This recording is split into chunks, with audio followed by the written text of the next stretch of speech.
Okay, so we are starting with chapter 3. Let me make sure. Yeah. Chapter 3, we're picking up where we left off. We finished chapter 2 last week and you guys got to take your exam. So today we're starting with chapter 3. Chapter 3 essentially continues with the last quantum number, and this is the, hold on a second. Okay. This is the, let me see, let me get right here into it. We start with the last quantum number, the magnetic spin. Okay, so before we get into that, let me go ahead and talk about the periodic table. In order to finish the lab that was due this past weekend, you have to get to chapter 3, because chapter 3 is where we define the periodic table, the periodic pattern, periodic law, and the periodic table. So we're told here that during the 19th century, scientists noticed that certain groups have similar properties. This, but the most prominent one that worked on the periodic table was called Mendeleev. Scientists noticed recurring in physical and chemical properties observed when elements were arranged in order of increasing mass. So the old periodic table, what we're working on right now, is the modern periodic table. The old one was arranged, the elements were arranged by increasing mass. So the modern one is not increasing mass, it's increasing atomic number. Okay? Since the patterns were repeating, it was kind of like a deja vu moment for the scientists where they're saying, wait a minute, we have seen this pattern in this order before when we're looking at the previous elements. And later on, they'll see the same pattern repeating over and over again. And so they call it a periodic table because the patterns were showing up periodically. At certain points in the periodic table, you saw the same order and the patterns over again. Okay, so periodic means you see an exhibition of repeating patterns, right? And this happens over a period of time. When you get to a certain number of elements, the pattern repeats over and over again. So to illustrate your observations, they use the colors to symbolize the patterns. Okay. So Mendeleev in 1869 summarized his observations in the periodic law. He essentially said, when elements are arranged in order of increasing mass, certain sets of properties recur periodically. They occur over and over again in the same pattern periodically. Okay. So you can see here in the periodic table I have on the left that the colors once again symbolizes those properties. So you have I'm gonna give my version of these colors. So this kind of looks like a peach, and then we have green here, then we have blue, and then I say purple. Okay, so you have that order starting with hydrogen. Now what we're seeing here is the elements lined up or sorted according to increasing atomic number. Remember, when Mendeleev was studying this, he lined them up according to increasing atomic mass. Mendeleev was also addicted to a game that was very similar to solitaire, the one you have on the computer. So with that game, you have to recognize patterns. So the game was sharpening his skills in recognizing patterns, and then he was doing this work on the side. Oh, actually, I should say the work was his main job. The game was what he was doing on the side. So he was beginning to see a similarity, and he wondered, what if the elements are related to each other the way the cards are related to each other? You know, all the spades have some kind of relationship there. What if there is that relationship, right? So as we see here, same pattern repeats right here. And after a while, the same pattern repeats right here. So he's saying, wait, what if there's a relationship between these patterns or these elements here in the order? So what if I place all the peach ones together? And what if I place all the green ones together, the green elements? And what if I place all the blues together? Oops, I skipped this one here. And what if I place the purples together? You get the idea, right? He decided to place them together because he figured they were related the way all the hearts in the cards are related to each other. I'm just going to end there because I don't know much about cards. Okay. Anyway, before I continue, look at what his observations were. In his observations, he would classify or he would group hydrogen with fluorine with chlorine. Essentially, according to his observations, hydrogen would be in the same group, group 7, with fluorine and chlorine. Okay? Now we know the modern periodic table doesn't have hydrogen with fluorine and chlorine. In the modern periodic table, hydrogen is all the way in group 1. So we will address that. Why is hydrogen in group 1 and not in group 7? Okay? Okay. So once again, Mendeleev's table, periodic table, elements are arranged according to increasing not increasing mass. Now we have elements arranged according to increasing atomic number, right? So we're told here he arranged the elements in rows. So the elements with similar properties will fall in the same vertical column. Okay, so now he's doing this way, way back then. So there were so many gaps. And these gaps were elements that were yet to be discovered. But based on the similarity in the properties, based on the colors that we see, he was able to predict the existence and the properties of the elements that were yet to be discovered. So these were not discovered yet.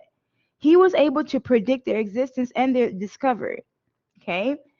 Now, in some cases, he predicted them later. In some cases, they weren't predicted yet, but he got to provide them a pseudonym, a placement holder name before they were actually named, because the one that discovered them got to name them. And he didn't discover all of them, but he provided them with placeholder names. Okay.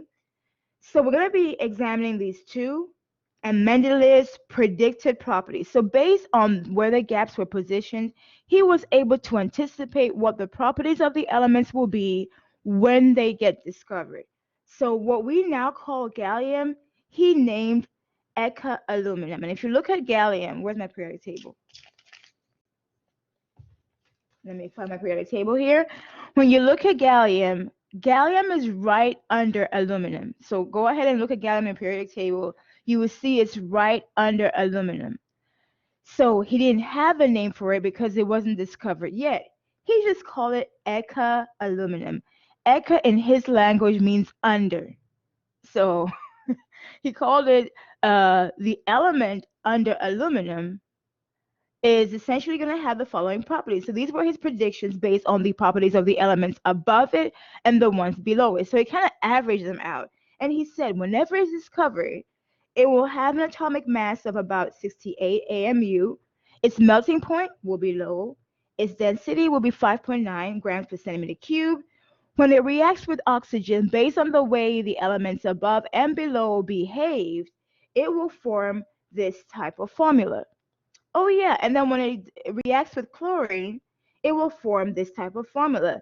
And he was able to jump to these conclusions based on the elements above and below. So the way these elements behave provided information for him to predict.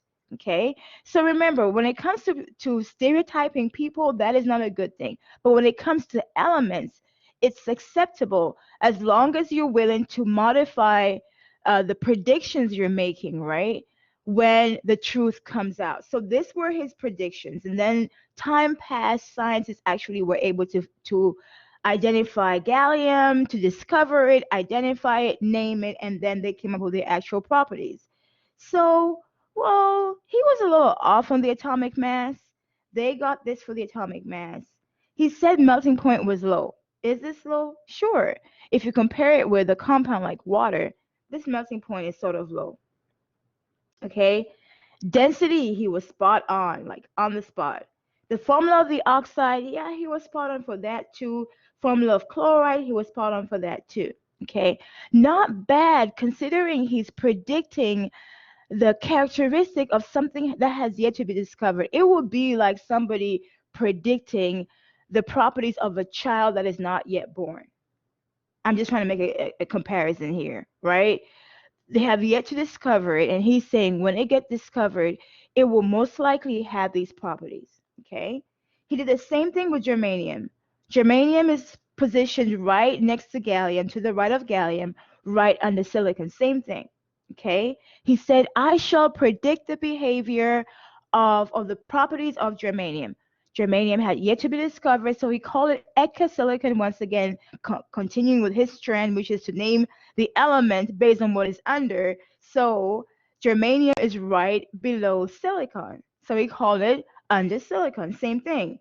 This time atomic mass around 72, density 5.5, formula of oxide XO2, with X being the undiscovered element. Formula of chloride XCl4. And so he was able once again to predict pretty close, right, the behavior. When scientists discovered germanium, they named it. They were able to study the features, the characteristics, and then compare it with the predictions made by Mendeleev. He was a little off. He was doing a lot better this time with the atomic mass, right? Way better than before. The density was a little bit off, a little too high, but the formula of the oxide and the chloride was spot on. Okay, now that was his time. Now we have the modern periodic table. Now remember, for him to assist the periodic table we have right now, he listed the elements and sorted them in groups and horizontally in rows to make sure the ones that had the same color were sitting on top of each other to form columns, right? In the modern periodic table, as it says right here, elements are actually arranged in order of increasing atomic number, not mass, remember that. And then we're told that the elements are sorted, if you're trying to kind of refer to them, in the row, in the periodic table, and the row from left to right is called a period. We just call it the energy level, right? The energy level was referring to the same period, but from the point of view of quantum. But the more generic term is the period. So the period is not exactly the energy level, but it's very similar to the energy level. The rows in the periodic table are called the period. And then the vertical columns are called the groups. So once again, please realize hydrogen is not with its family members, fluorine and chlorine, and that has to do with quantum, right? So the vertical relationships of the elements in the periodic table, this is called the groups, or the vertical arrangements. Groups or family. When I saw family as a student, I was like, oh, I like family better. But of course, I had to learn group because the teacher would refer to the elements being in the same group, right? So group, group of people, group of elements, or family. Columns in the table are referred to as groups or family. So elements in the group of family are called that because they have similar properties. I'm sure if you stand next to, I should say I'm sure, I predict if you stand next to people in your family, your people, and y'all take a picture, there's certain features that are similar. If not facial or physical features, it might even be behavior, right? Property, mannerism, things like that.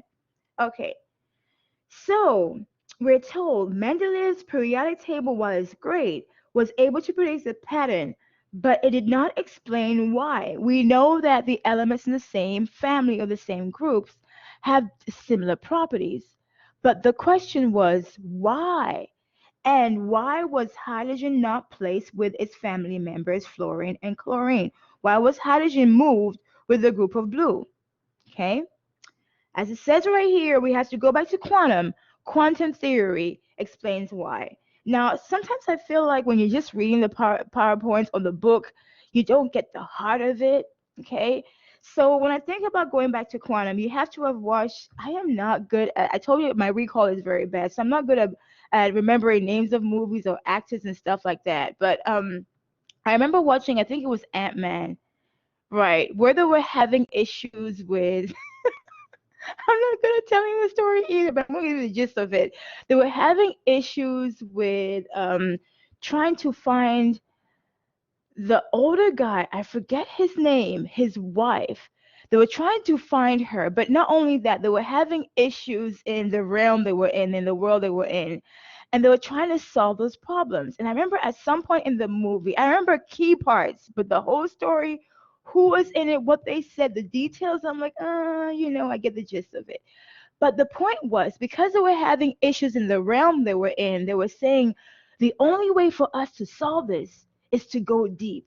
And they're like, oh, go deep. Yeah, go deep. Even deeper. We got to go to the quantum level. I'm like, yeah, they're going to the quantum level. The point being that the quantum level is the deepest level known, okay, at least in the world of chemistry. Because quantum goes beyond the atomic level, it goes into the atom. And so it's a lot deeper than even the atomic level. So when you say we're going quantum, you're just saying we're going really deep, right? Sadly, this word hasn't caught on. I was trying to get it to catch on, it wasn't catching on. Anyway, what they're saying here is to understand the reason why the elements behave similarly, we have to go quantum. We have to go to quantum theory and explains why. Okay, we have to go deeper.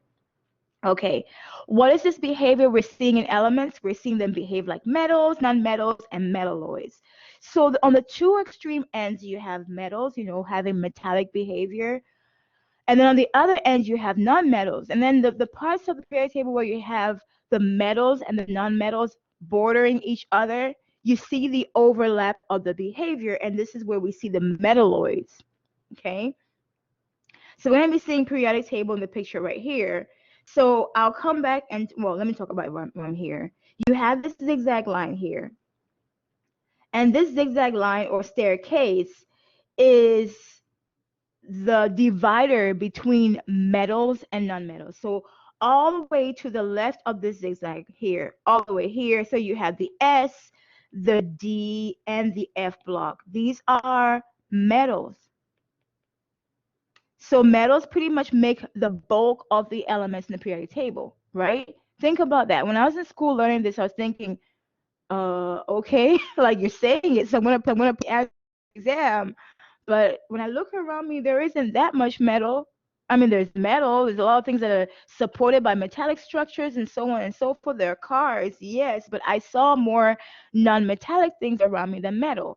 While we have many types of metals, we have more non-metals because we have living things, right? So carbon is the most abundant element because of the living things, as far as one element that we see over and over and over and over again. But when it comes to different types, we have more metals. So on the right of the zigzag, we have our non-metals.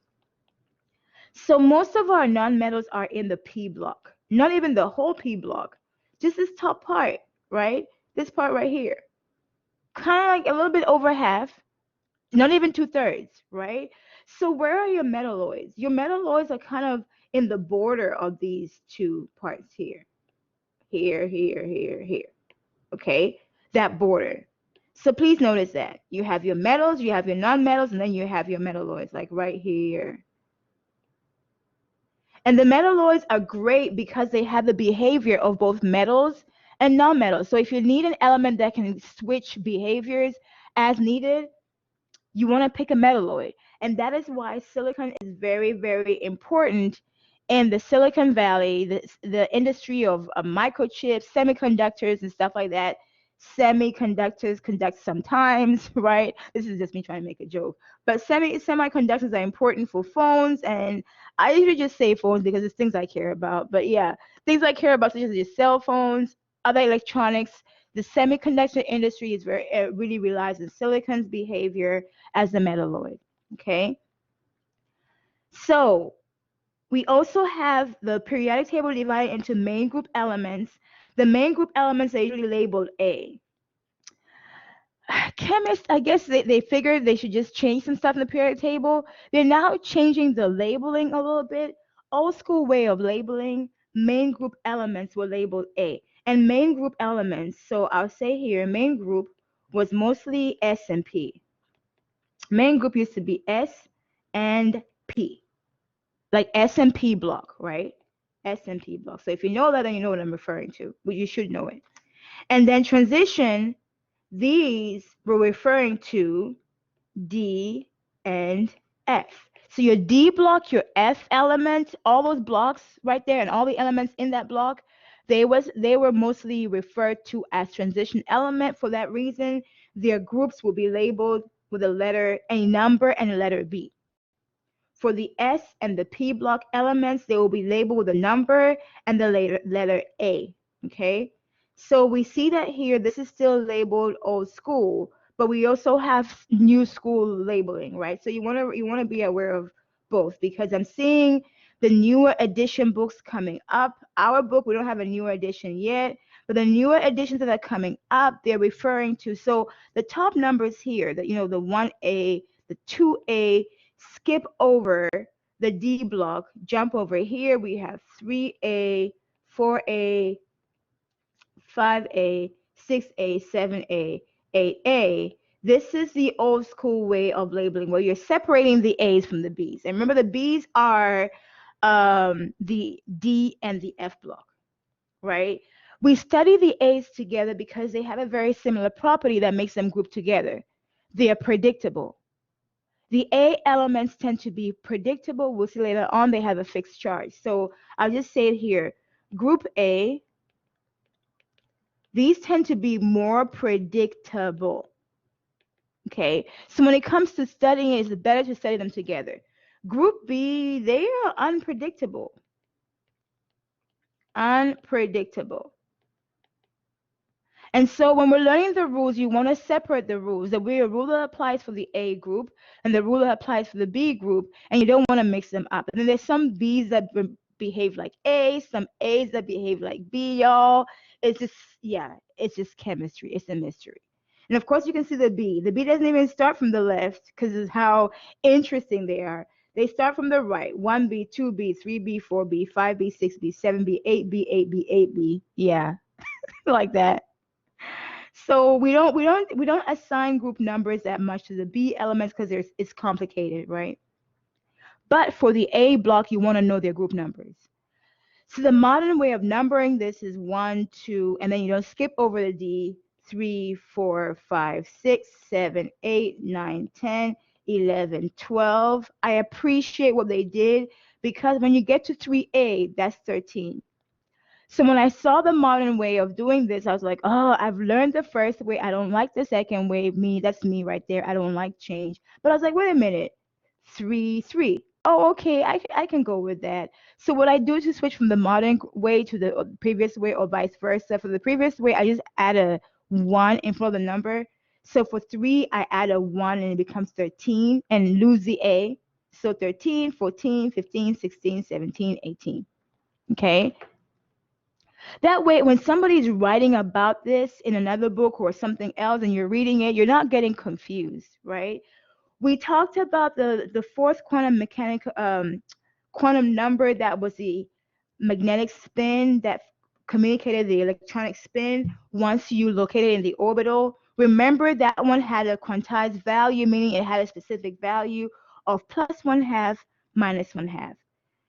Here, it just shows you what we call the electronic configuration. We'll be working on that in an orbital diagram. So I don't want to talk about that much, because we'll be talking about this down the road when we talk about electronic configuration.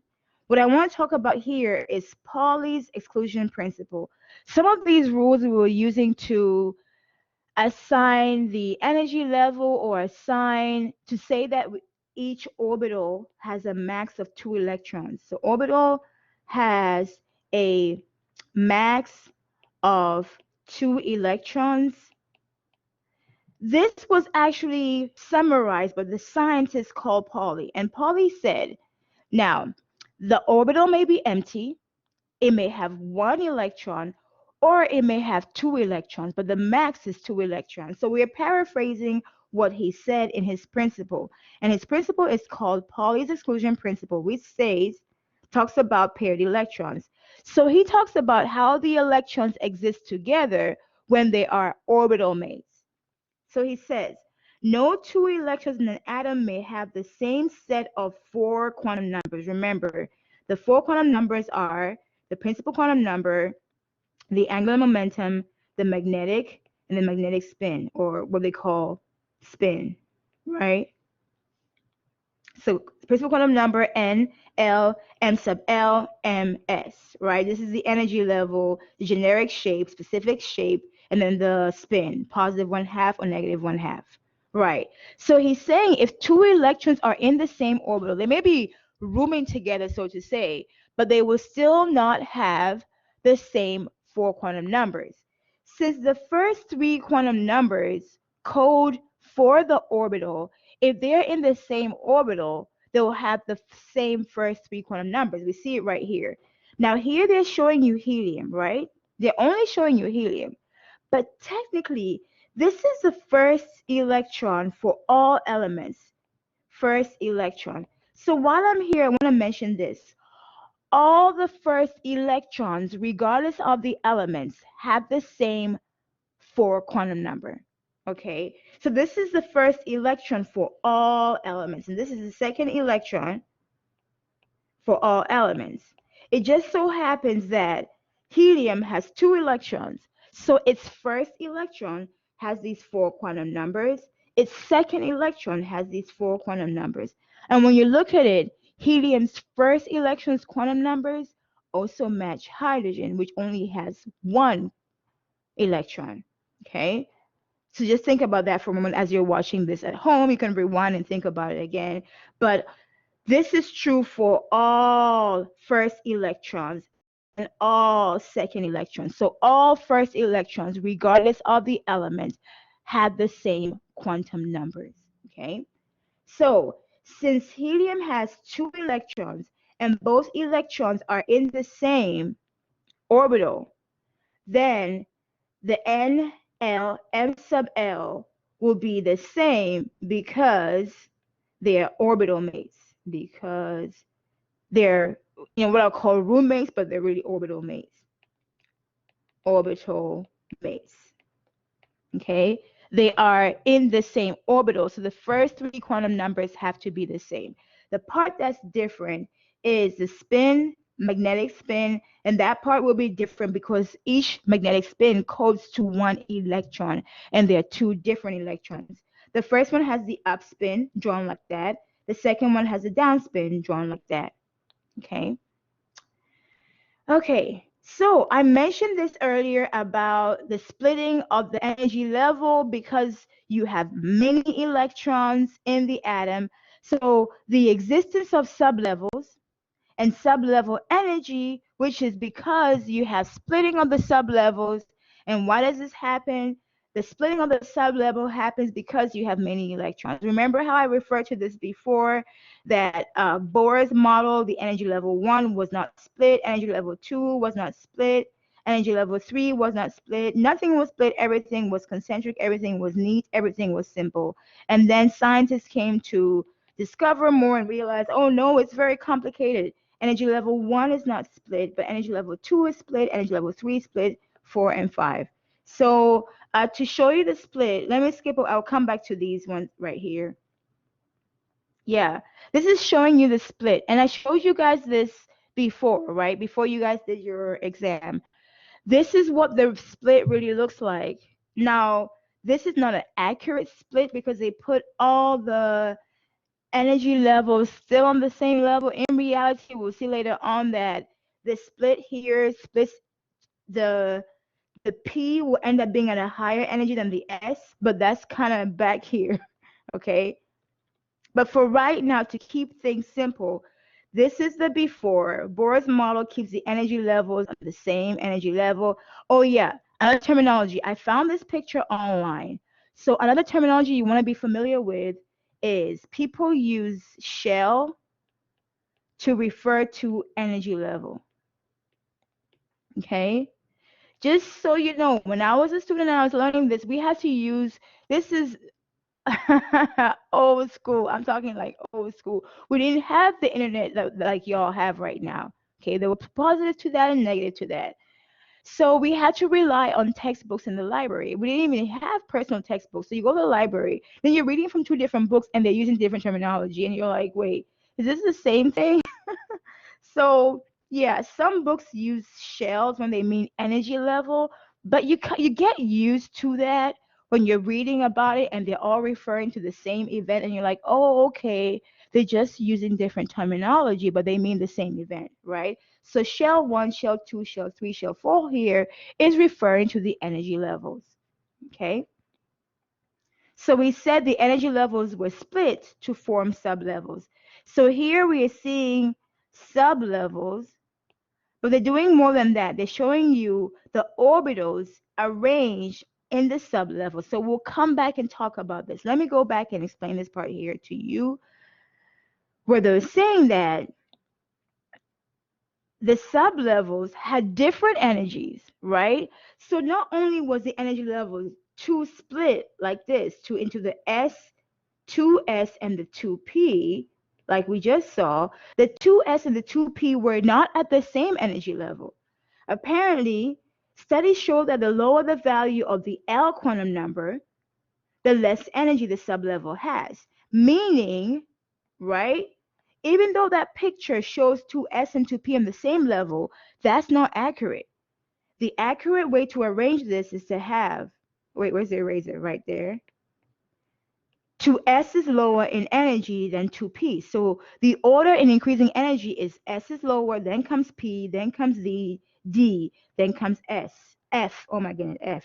So 2s is lower, and then 2p will be higher. So when it comes to 3, instead of writing it as 3s, 3p, 3d like that, they're not the same energy levels, so you want to arrange them differently. And I think I may have done it this way. 3s is lower, 3p is higher, 3d is even higher. Okay? The energy level is different. Okay.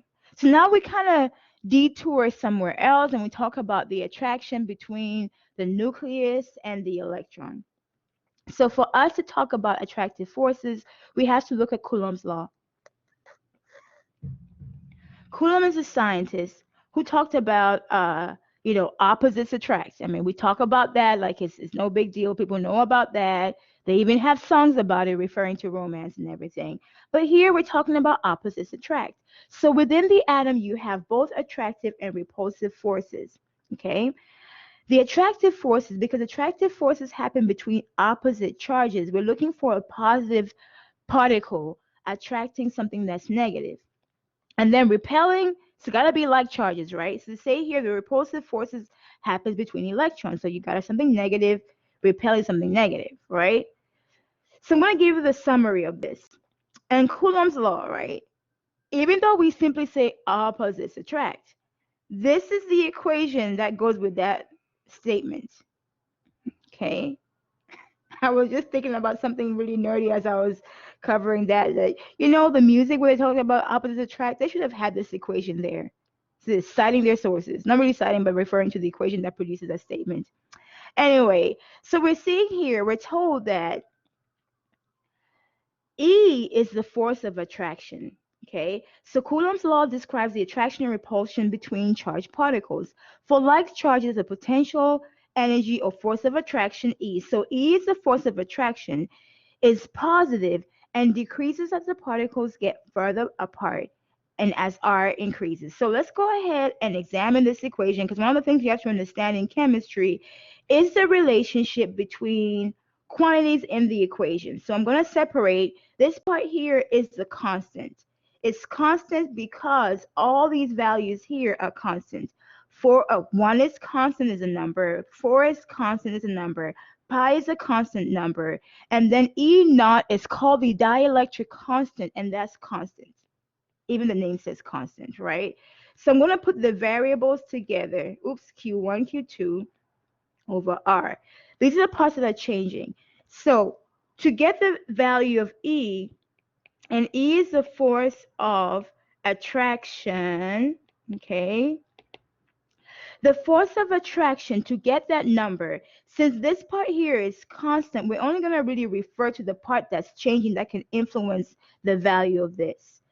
The charges, right, Q1 and Q2 are both numerator numbers. So if Q1 or Q2 increases, E will increase. I'm going to write it here. Based on the equation, if Q1 or Q2 increases, that's the mathematical relationship they have, increases, comma, E, force of attraction, increases. So one of the ways you can make the attractive forces between two particles larger is to increase the charge. Oh, I forgot to mention, right? Q1 and Q2, these are the charge on the particles. Charge on particles. So if you increase the charge on any of these particles, the force of attraction increases, okay? Now we're going to come back and relate this to chemistry. And then what is R? R is the distance of separation. Oh, it's number two. R is distance of separation. Now, when I was in school, you know how I'm honest with you about the things I thought that were very non-teachery. When I was in school, I was not planning to be a teacher. I wasn't thinking like a teacher. I was thinking like a student, and I was one of those students. You know what I'm talking about? So there was some parts of the lesson I was like, oh, this is kind of boring. This is one of those parts that I thought was boring when I was a freshman. But come junior level, I've matured a little bit. I have a little bit more life experience, so I'm bringing that into chemistry. And I'm like, okay, distance of separation. Okay, so we're told here that the force of attraction decreases as particles get farther apart from each other as R increases. Mathematically, that's true. Why? Because when the denominator, right, R increases, it makes E, that's the numerator position, decrease. So if R increases, then E decreases. This is a mathematical conclusion, right? Okay, it's based on their position. This is denominator and this is the numerator position. When denominator increases, it makes the E value decrease. Okay, so as a junior level student, I'm like, oh, this reminds me of long distance relationships and how it's so hard to keep the attraction alive because when the particles, aka the people, are very far from each other, yeah, it does affect the force of attraction. Anyway, that was me junior level. So now all of a sudden this is not so unrelatable, right? Okay. So of course we're told here opposite charges, the potential energy is negative because if they're opposite charges, then if you have a negative charge plus a positive charge multiplied to each other, you end up with a negative charge here. And so we're told, and it becomes more negative, it becomes larger. The force of attraction becomes larger when the particles get closer. Okay. So I mentioned this already. When the magnitude is increased, the force of attraction is higher. So I won't beat that point anymore. Let me go ahead and move on here. So I kind of already talked about the effect of the atom having many electrons, right? Remember I mentioned before, Bohr's model worked for uni-electron atoms such as hydrogen. Bohr's model worked for hydrogen because hydrogen has one electron. And that's why in his model, the energy levels did not split. But when you have an atom that has many electrons, more than one electron, you have splitting of the energy level that brings in the sublevel. So the quantum mechanical model works for the other atoms, including hydrogen. So they call this the multi-electron atoms. This is just everything else. Okay. So we see certain behaviors that we didn't see before. In other words, they're trying to justify why they think that Bohr did not see all this stuff, right? All these new things that we are bringing up. Well, it has to do with technology. But anyway, so when we have a multi-electron atom, a lot of things happen. First of all, each electron in a multi-electron atom experiences both the attraction to the nucleus and the repulsion by other electrons in the atom. Okay? And so I'm going to read over what they write, and then I'm going to actually explain it. So let me actually add a page here to explain it. So we're looking at our Mach atom. Our Mach atom here, it has a nucleus that's positive. That's our nucleus. And then we have an electron somewhere here in the atom. And let's say we have another electron here, okay? Now, I'm going to draw energy levels just because I'm going to keep it simple, not complicated. So I'm going to draw the energy level like they were in Bohr's atom. So we're dealing with a multi-electron atom. This is my multi-electron atom. Let's say there's a charge of +2 because there's 2 electrons. Okay, so we're being told here the electron experiences 2 forces. For every electron, because you have more than one electron, experiences 2 forces. One is attraction and one is repulsion. So let me look at this electron right here. This electron is being attracted, drawn to the nucleus, right? Because of the opposite charges. The electron is negative, nucleus is positive. At the same time, the electron is being pushed away from the other electron. So the electron is attracted to nucleus and repelled from other electron. Okay? It's complicated, right? So the same electron is kind of experiencing all this push and pull, so much stress, but that's the life of the electrons. So we're told here these repulsions causes the electron to have a net reduced attraction to the nucleus. So we'll talk about that. The electron is shielded from the nucleus. The total amount of attraction that an electron feels for the nucleus is called the effective nuclear charge, Z effective of the electron. The closer an electron is to the nucleus, the more attraction it experiences. Okay? And so let me talk about the effective nuclear charge. And I gave this analogy one time, and then I had a student tell me, ooh, this is how you should explain it to your next class. And I'm like, please tell me, how do I explain it? Because my analogy was sports. It's so funny how I use sports, and I'm not even very good at it. So he used a concert. I'm going to use a concert. Okay? So we have two electrons here. And our two electrons are at different energy levels, obviously, right? My nucleus is right here. So what I want to illustrate here is what's going on between these two electrons. They're both negative. And we're told here, so I'm going to talk about the outer electron. This is my outer electron. This is going to be outer, and then this is going to be my inner electron. So both electrons are drawn to the nucleus, right? Now, the outer electron, this one here, outer electron should experience a positive 2 charge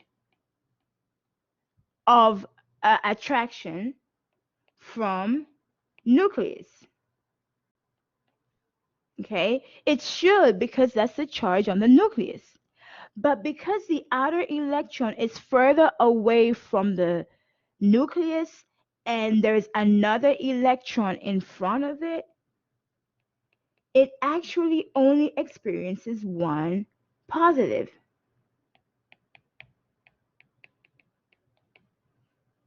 Positive 1 charge. Okay? Why? Because the inner electron is almost neutralizing the effect. Remember, each electron stands for a -1 charge. So what the outer electron is experiencing of the nucleus, even though the reality the nucleus is +2, it only experiences the resultant charge of +1. Okay? Because of, so the inner electron shields the other electron. Okay, the effect is called shielding. And remember, the inner electron is kind of muting, not completely, but is masking the charge of the nucleus by +1. We don't write it that way, but that's the meaning of it. It's masking the charge of the nucleus. Each electron in front of the outer electron masks the charge of the nucleus by -1. So it reduces the charge each time by 1, by 1, by 1.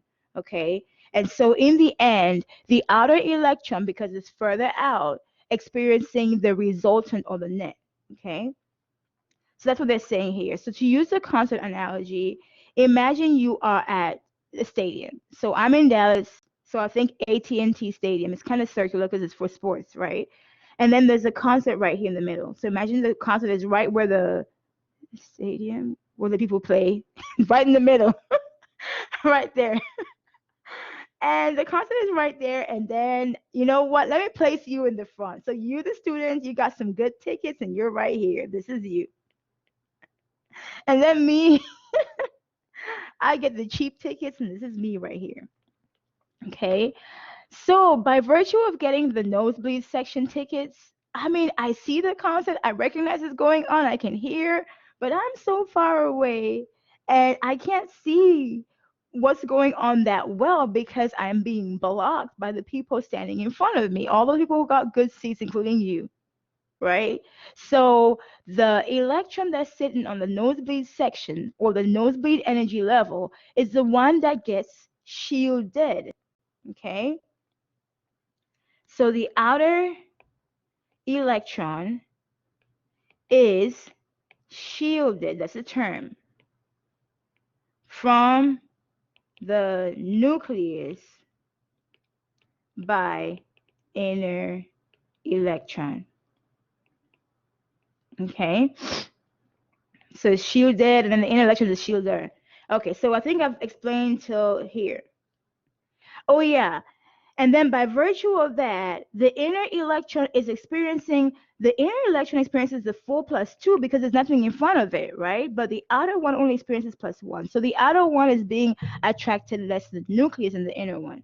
Okay, this last bullet point here talks about the better an outer electron is at penetrating through the electron cloud of the inner electrons, the more attraction it will have to the nucleus. What are they talking about here? So scientists noticed that some of the outer electrons, the ones in the nosebleed section, they had this unique ability of penetrating. So I'm about to explain penetration, penetrating. Okay, so this will be me. Okay, I'm sitting out there, and then I have an old student come over there. Professor White, why are you sitting out here in the nosebleed section? And I'm like, well, this is all I could afford, teacher budget, hashtag life difficult. Oh, but I know the manager. He is my brother, and let me talk to him, and I'll come talk to you. I'm like, okay. And I'm sitting there waiting. I wonder what's gonna happen. And then they come back with a ticket and say, here, forget this nosebleed section.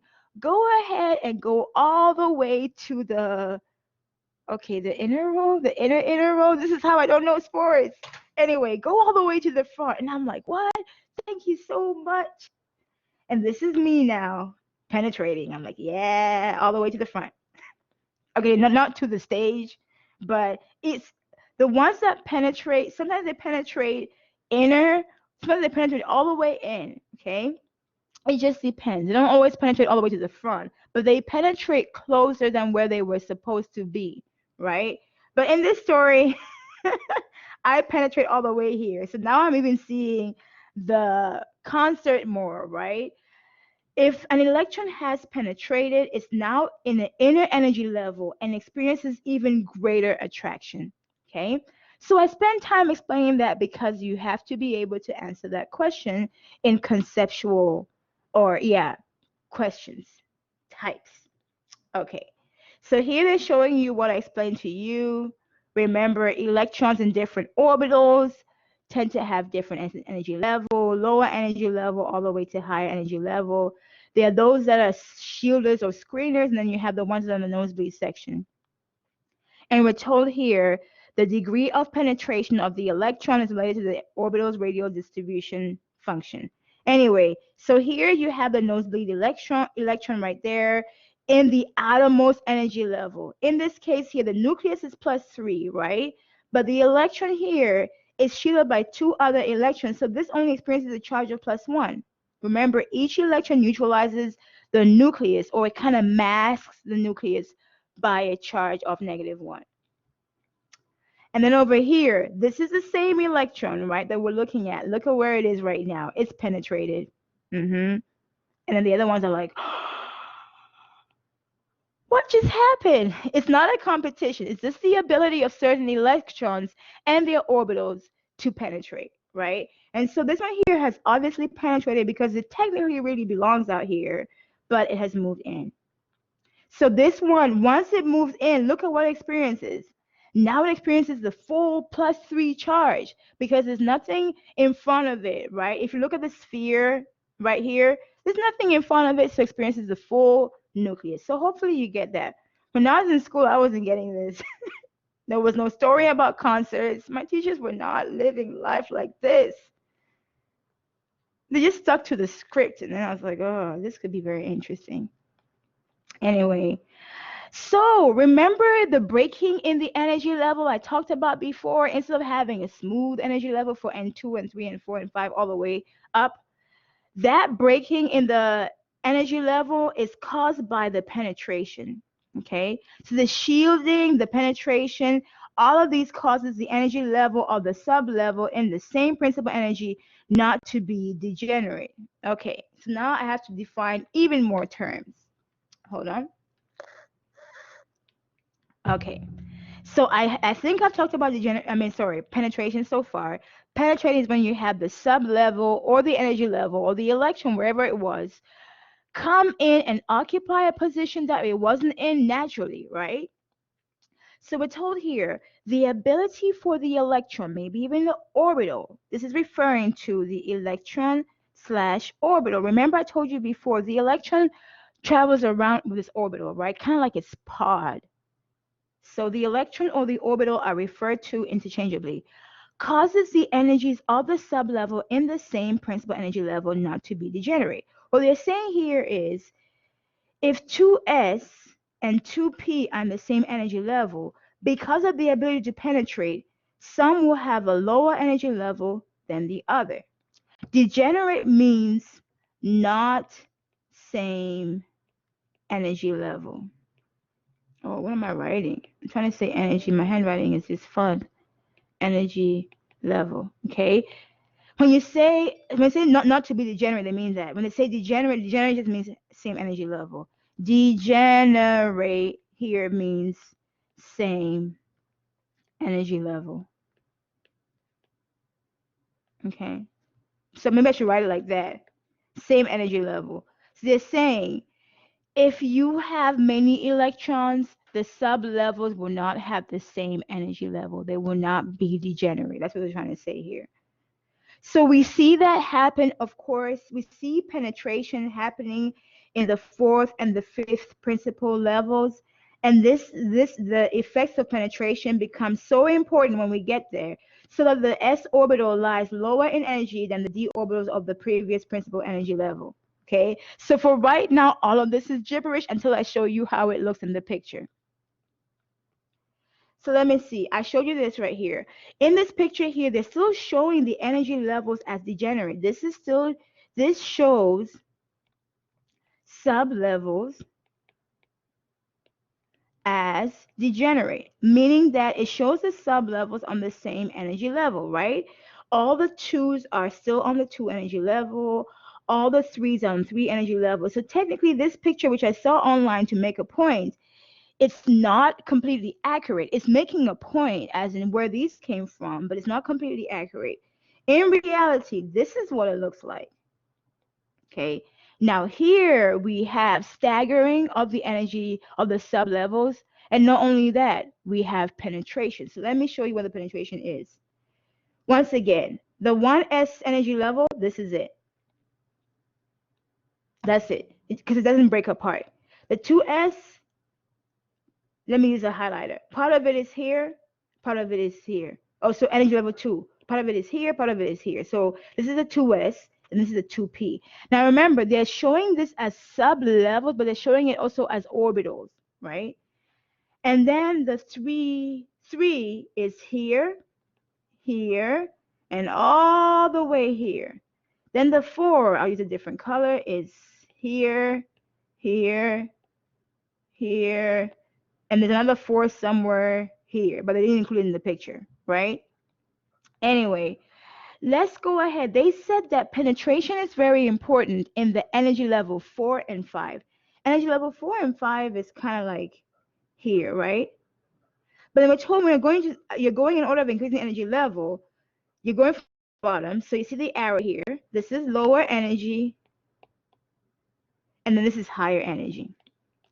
So they're taking the sub-levels, right? They're taking the energy level, broken it down to sub-levels. So I just thought of something. This is the order. You started off with energy level, right? That was like the lines. They were actually part of circles, but we're kind of zooming in, so they look like lines. Then you broke this down to sub-levels. Then you break this down to orbitals.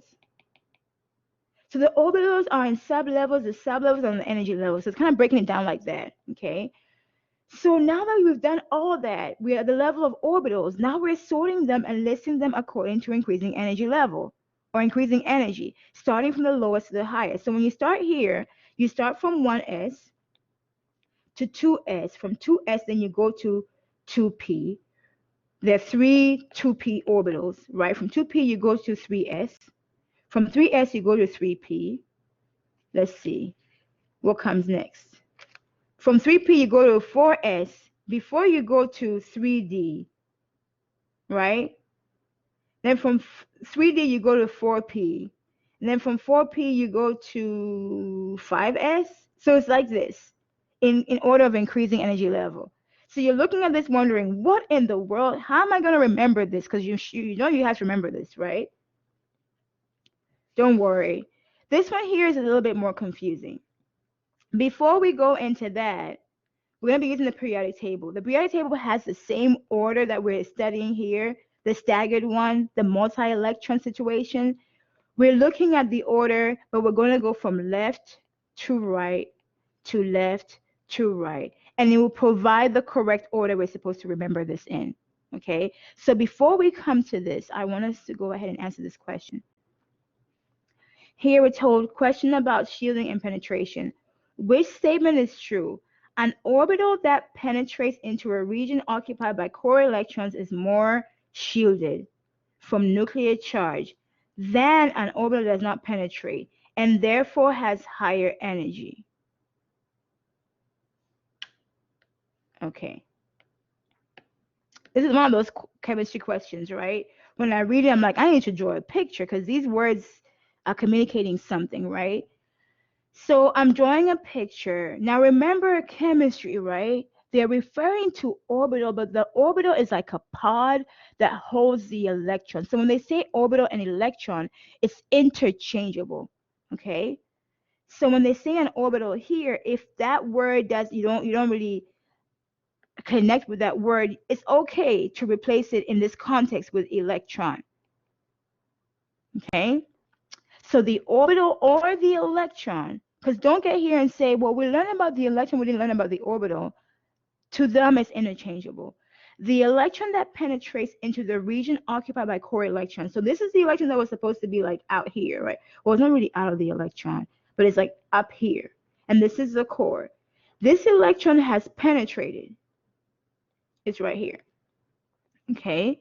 So they're referring to that electron post penetration. It's already inside. It's in the lowest energy level or the lower energy level. What they're saying right here is more shielded, not when it's inside, right? When it was out here in the before, yeah, it was more shielded, but not after, because what's the point? Here it is less shielded. That was the whole point. So I don't even have to read this to the end. I can say this statement is incorrect because when the electron moves close to the nucleus in the region where the core electrons are, it is definitely not more shielded. It is less shielded. That's the benefit of getting better seats. Is to have less people in front of you blocking you from the experience, right? B, an orbital that penetrates into the region occupied by core electron is less shielded. Okay, so far everything I've read so far until here is correct. From the nuclear charge than an orbital that does not penetrate. Right. The one that does not have the ability to get bumped up, to get upgraded, sorry, you just stay behind and continue to be shielded. Right. So yeah, this orbital is definitely less shielded than the one that doesn't have the ability to penetrate and therefore has higher energy. Wait a minute. When the electron was all the way out here, it had a higher energy. It's more shielded and has higher energy. But when it goes inside, okay, so here's the thing. Don't confuse higher energy with attraction. It's more shielded, has higher energy, and has less attraction to the nucleus. This one here is less shielded, has lower energy and has higher attraction, right? So I'm going to just list the attributes here once it got inside, right? So where was that? It said has higher energy? No. When the electron moves to the lower row or lower energy level, it has lower energy. So that part makes that statement wrong. Here, an orbital that penetrates into the region occupied by core electrons is less shielded, true, from the nuclear charge, and the orbital does not penetrate and therefore has low energy. So everything about this is correct. So C is the correct answer or the correct statement. Okay. Properties. They at least listed the whole less shielded, correct. Lower energy, correct. They could have said higher attraction too, but anyway. What makes D incorrect? An orbital penetrates in the region occupied by core electrons is more shielded. Oh yeah, wrong statement. Wrong. Okay, so C is the most correct because it lists the more correct attributes. Once again, feel free to rewind and watch that. Now we have a periodic table here showing us sublevels. So in the order from left to right, you can list your sublevels in order of increasing energy levels. So here we're going to be listing sublevels. List sublevels in order of increasing energy. Okay, so you start with 1s. This is 1s. You go from 1s, then when you go to the right, you see there's nothing on the right for the energy level 1. Then you go to the left again, comes 2s. Then after that, the right 2p, and the left 3s, then the right 3p, and the left 4s. Then this time you go here, right? 4s, 3d, then here 4p, then the right 5s, 4d, 5p, then 6s. Then you have to you see the star here, you have to detour down here. 4f, then back here. So you detour down here, go all the way, come back up here to 5d, then 6p, then 7s. Here again, detour down here to 5f, then 6d, then 7p. Okay, that's the order. So instead of trying to look at that staircase thing that we had with the arrow pointing outwards, we use the periodic table as a tool, right? This periodic table is helping you with a lot of things. But remember, for paper exams, you get the periodic table, so you can use it to help you remember the sub-levels in order of increasing energy level. Okay, so after seeing all that, this has us now primed and ready to do electronic configuration. Electronic configuration is a method of distributing. So we are sorting and placing electrons in the atom, but we're not doing it by one electron at a time. We're looking at the electrons holistically at the sub-level level.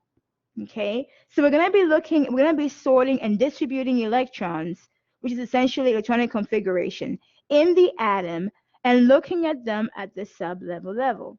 So we're told here how an atom's electrons occupy the orbital. So we're going to be placing the electrons in and then summarizing how many we placed per sub-level. We're told here quantum mechanical theory does describe the behavior of electrons in atoms.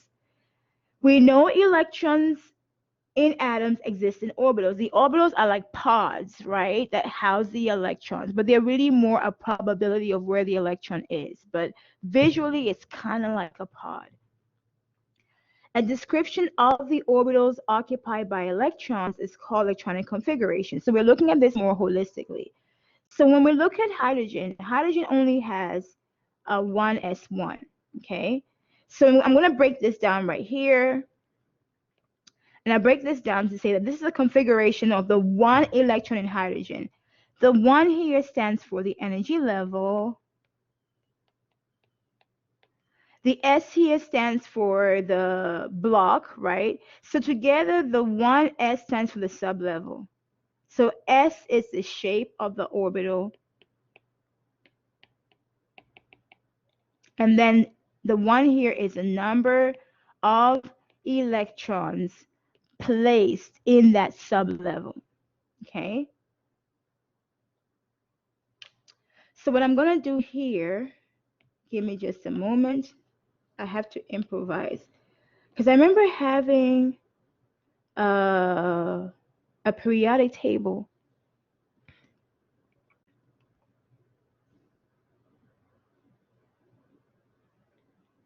Hold on. Let me see if I can find a periodic table from my other class. Did I use it here? Oh, this is exactly what I'm looking for. This is great. Where is this? Oh, I forgot. I have to just press that and then click this. Okay, copy. Please work.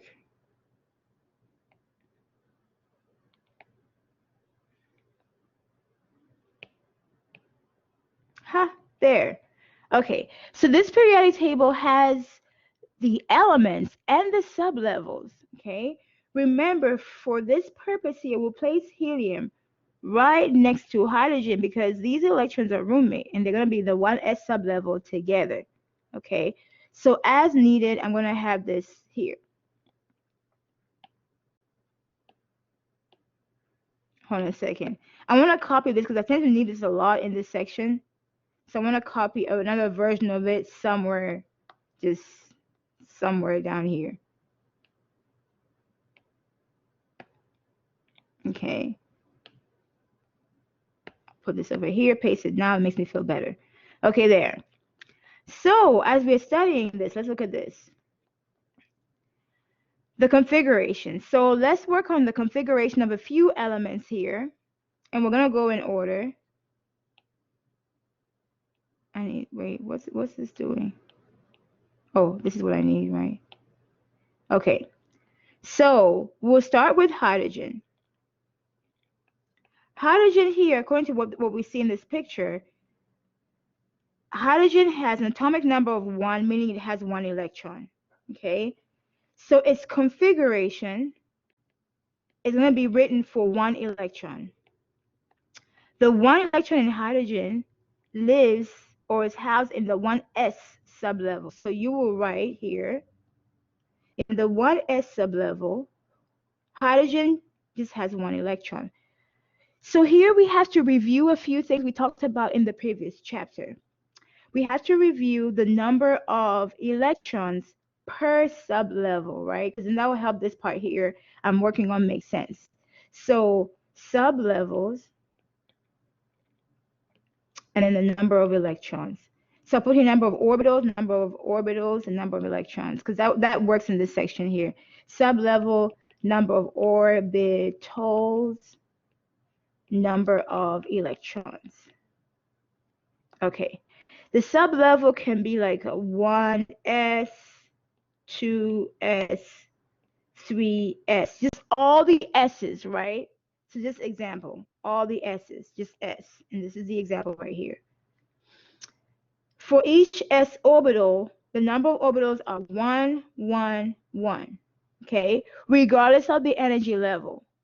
It can be energy level 1, 2, or 3. The number of orbitals are 1, 1, 1. And for each, so I'm going to kind of break it down like this. For each orbital, remember, maximum electrons is 2, 2, 2. So dealing with the s sublevel, such as 1s, 2s, I'm breaking this down into this. Number of orbitals in each is 1, 1, 1. Number of electrons, I should say, maximum electrons is 2, 2, 2. Okay. For the p sublevel, we don't have a 1p, we have a 2p, 3p, and we have 4p. So I'm just going to be examining 3 out of the whole set. 1, 2, 3. So we're examining this. Okay. Number of orbitals here, 3, 3, 3. So regardless of the energy level, the number of orbitals in the p sublevel are 3. Number of electrons for each sublevel, okay? 3 times 2, 6, 6, 6. Okay? And then for D D starts at 3, right?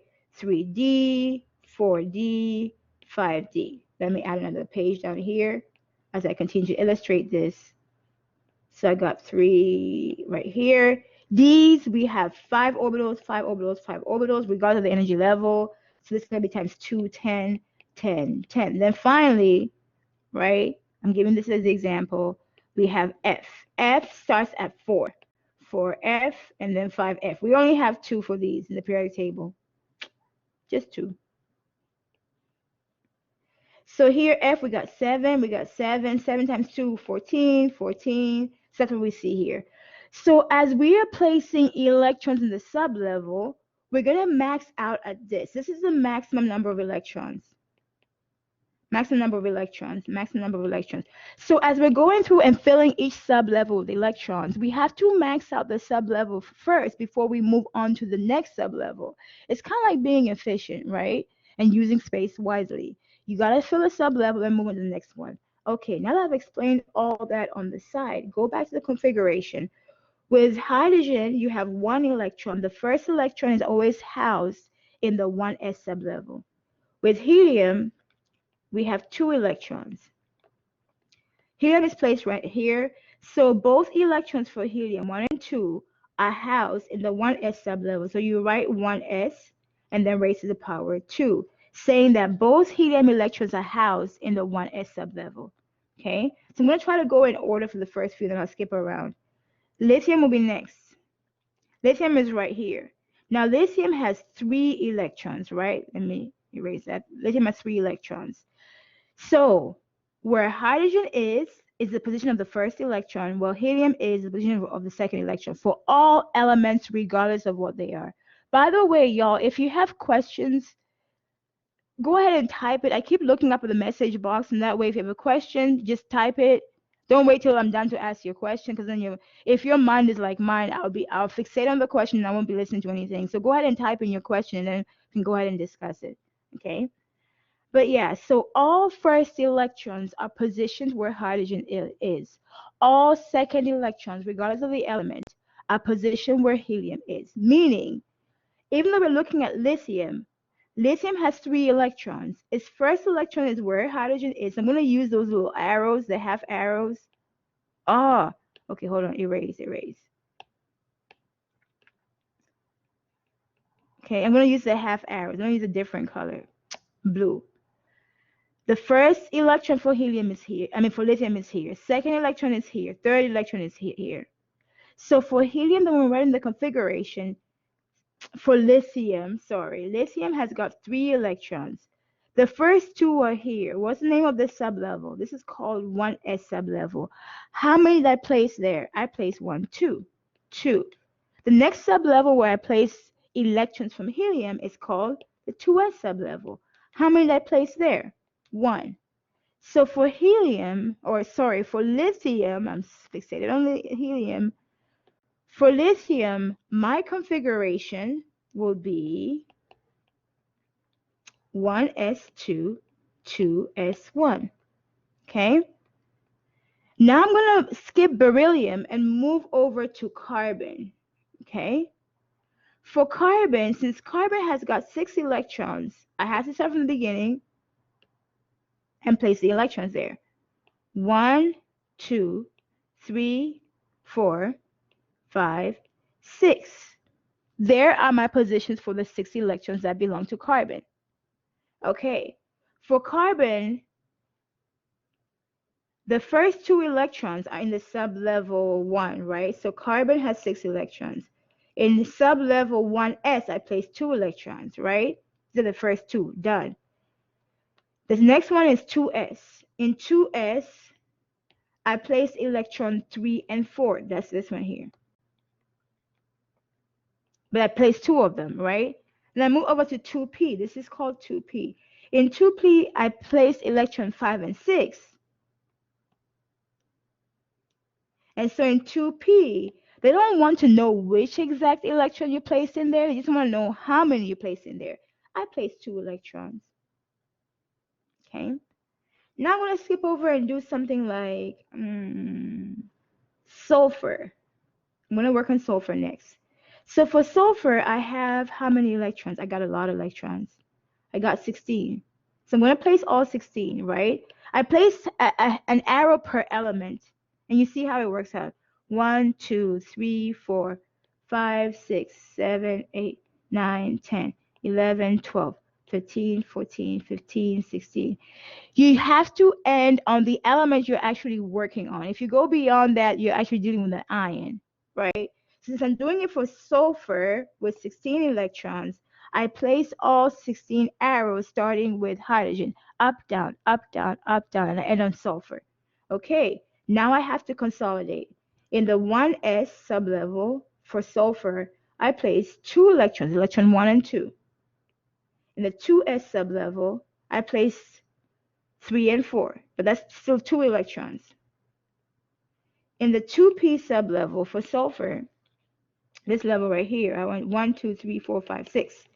I placed 6 electrons. And I kept going, right? In the 3s sublevel, I placed 2. Then with the 3p sublevel, I placed 1, 2, 3, 4, 4. 3p, I placed 4, and that's it. Okay? So let me do a couple more in the interesting parts, and then we'll continue with the rest of the lesson. Okay, let me do technetium, TC right here. Oh, okay. I want to zoom out and zoom in a lot. So what I'm going to do here is I want to work on this right here, TC. TC has how many electrons? 43. That's a lot of electrons.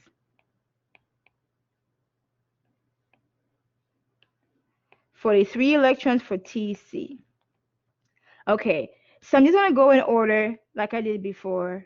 Let's see, 43. Oh no, shouldn't touch that.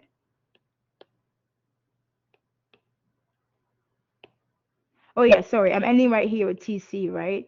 So up, down, up, down, up, down, up, down, up, down. This is moving over there. Up, down, up, down, up, down, up, down, up, down, up, down, up, down, up, down, up, down, up, down. As we keep going until I get to TC. Up, down, up, down, up, down. You don't have to do it this way. You can do it your way if there's a different way it works for you. Up, down, up, down, up, down, up. Woo! Finally. Okay, where was I? In the 1s sublevel, I placed 2. This part is done. In the 2s sublevel, I placed 2. In the 2p sublevel, I placed 6. In the 3s, 2. 3p, 6. 4s, 2. 3D, please notice the level here. This is in front of the penetration. 3D, 1, 2, 3, 4, 5, 6, 7, 8, 9, 10. I placed 10. I have to keep going. Let me erase this because I need space. 3D, 10, right? 3D, 10, I'm here. 4P, 1, 2, 3, 4, 5, 6. 4P, 6. And then what is this here? 5S, 5S, 2. 4D, 1, 2, 3, 4, 5, 4D, 5. So I got the configuration for technetium with 43 electrons. When you add superscripts,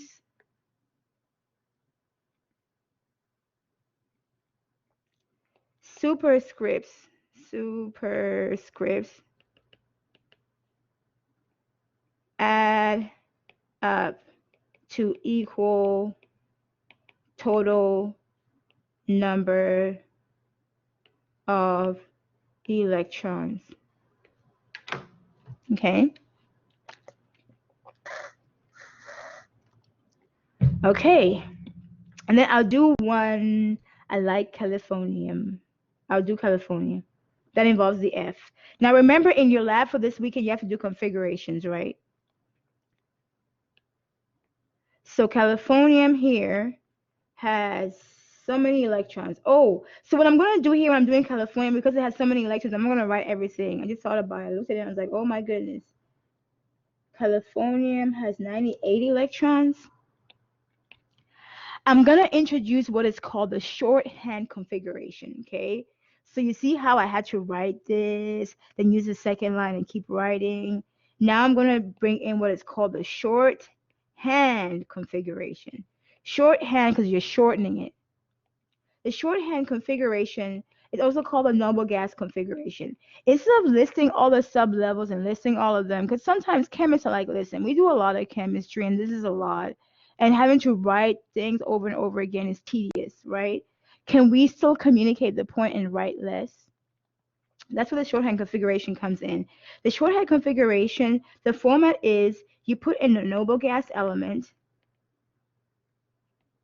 you put the symbol of a noble gas element inside brackets, and the noble gas element represents the electrons you're not going to write the configuration for. And then whatever the noble gas element did not capture, you write the configuration for the leftover. Okay, so I'm going to use that shorthand format to illustrate to you the shorthand configuration of some large elements. So let's see, for californium 98, the rule is find a noble gas element that has close to 98 electrons, but not more than. So noble gas elements are in group A, right? That's this group right here. So let me erase it so I can see noble gas group A. That's this group right here. Find one that has electron close to 98, but not more than 98. So I'm looking at this here. Helium is definitely not 98. So down here, we'll do radon, 86. I think that's the closest, right? Because anything down here will be too big. Because you see that? Yeah, this is close to 98. So you're going to put that Rn in brackets. Okay, so Rn is here as a representative element to take care of, to represent 86 electrons. So instead of writing the configuration of all 86 electrons, you just write Rn and it's understood Rn is handling, representing 86 electrons. Now you have to represent the ones that were not represented by radon, and you have to write the configuration for them. So let me do some math real quick. 98 minus 86. I know, I could do this in my head. It's too early for that. 98 minus 86. Okay, so I have 12 remaining electrons that have not been represented in the configuration. So what I will do here is, I start from the element next to radon, which is element at 87. This one here, francium, this, and write the configuration for that. Okay. So francium is in what position? What sublevel? 7s. Okay. So 7s, we place 2 electrons, and then come over here, because that's how it goes from here to here. 7s, 2 electrons, and then down here we have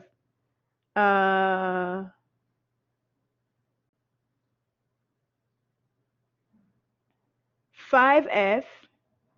Yeah, so sub-level order is 7s, 5f, then 6d, right? All of a sudden, I'm kind of blanking out a little bit, right? So you have to have 7s, 5f, 6d, and then whatever you have here, 7p. Now I realize I shouldn't have chosen that, but that's okay. That's okay. So essentially, look at it. We're trying to go, oh, you know what? That's the issue. I should have gone here. Let's say 86. Yeah, 86, and 87, 88. Let me just draw the arrow so y'all can see up, down, because now I think I'm getting confused too. 86, up, down, 87, 88. And then we have to go all the way to where CF is. We can't go beyond CF, right? 86, 87, 88, 89, which is here, 90, 91, 92. So go up, down, down, down, all the way here. Technically, this is part of that, so I can put something here. Okay, so let me see. In this section here where we have 14 electrons, we have 1, 2, 3, 4, 5, 6, 7, 8, 9, 10, 11, 12, 13, 14. Okay, so over here, you can see CF ends up at what? 98 electrons. So you have to write a configuration for the remaining part. 7s2, So I still have to place 10, right? I have 12 electrons. I place 2 here in 7s2. I have 10 left over. 1, 2, 3, 4, 5, 6, 7, 8, 9, plus that 1 becomes 10. So here, with this one here, you will write 4F, and this is just for illustration, 4F 1, 2, 3, 4, 5, 6, 7, 8, 9. 4F9. And then this one here is, there's a 1 here. Technically, this belongs with that, so you just write 4F10. Now, the one I'm working here is ambiguous, as you can see, because technically there is 1 right here.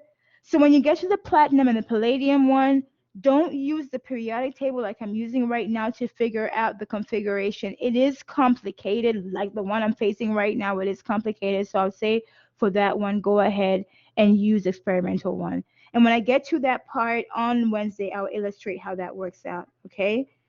So sometimes the periodic table doesn't work for the configuration of the complicated ones. You want to go ahead and use the experiment. So you want to go ahead and quote unquote Google your answer, because the periodic table method does have limitations. It doesn't work for complex molecules, sorry, complex elements, okay? Like palladium, platinum. So even though in the lab I gave you guys the one with platinum, I think, you don't want to use this table like I showed you right here. You want to go ahead and just Google your answer, because it's not figured out using the table. It works to get the configuration. You have to use experiments, okay? So this is all I have for today, guys. We will pick up, let me write myself a future note. We'll pick up starting with the orbital diagram. I'm trying to see where that will be. Yeah.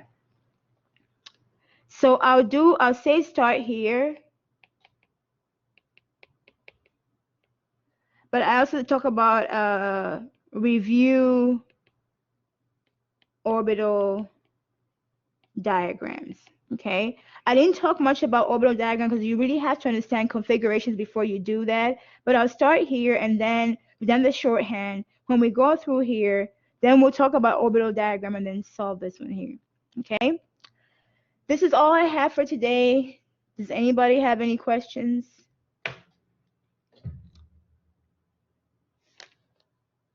If not, this is all I have for today. Okay.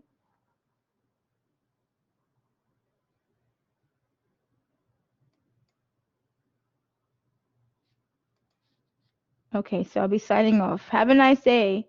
See you Wednesday.